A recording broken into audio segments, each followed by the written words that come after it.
애플사이다.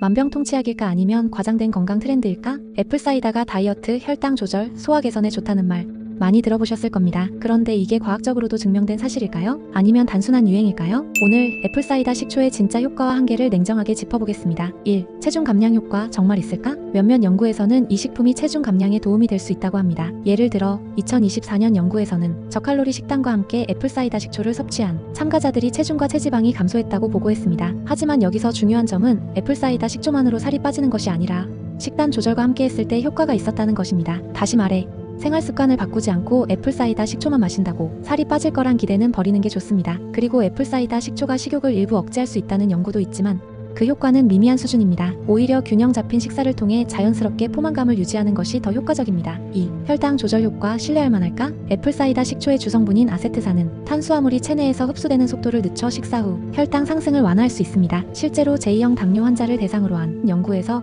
애플사이다 식초가 혈당을 낮추는데 일부 도움이 될 수 있다는 결과가 나오기도 했습니다. 그러나 약을 대신할 정도의 효과는 아니며 어디까지나 건강한 식습관과 병행했을 때 보조적인 역할을 할 뿐입니다. 혈당 조절이 필요한 분들은 의료 전문가와 상담 후 섭취하는 것이 안전합니다. 3. 소화와 장 건강에 도움이 될까? 애플사이다 식초에는 펙틴 같은 성분이 들어있어 장 건강을 돕고 위산이 부족한 경우 소화를 보완하는 효과가 있을 수 있습니다. 하지만 여기서 중요한 건 적정량을 지키는 것입니다. 과다 섭취하면 속쓰림이나 위 점막 손상을 유발할 수 있습니다. 특히 공복에 원액을 그대로 마시는 것은 위 건강에 악영향을 줄 수 있으니 반드시 물에 희석해서 섭취해야 합니다. 4. 애플사이다 식초 아무렇게나 마셔도 될까? 애플사이다 식초가 건강에 일부 도움이 될 수는 있지만 과하면 독이 될 수도 있습니다. 치아 손상 식초의 산성이 강해 치아 에나멜을 부식시킬 수 있으니 반드시 희석해서 마셔야 합니다. 속이 약한 사람은 공복 섭취를 피하는 것이 좋습니다. 적정 섭취량은 하루 한 2스푼 정도를 물에 희석해서 마시는 것이 일반적으로 권장됩니다. 결론 애플사이다 식초 마법의 건강식품이 아니다. 애플사이다 식초가 다이어트, 혈당 조절, 소화 개선에 보조적인 도움을 줄 수는 있지만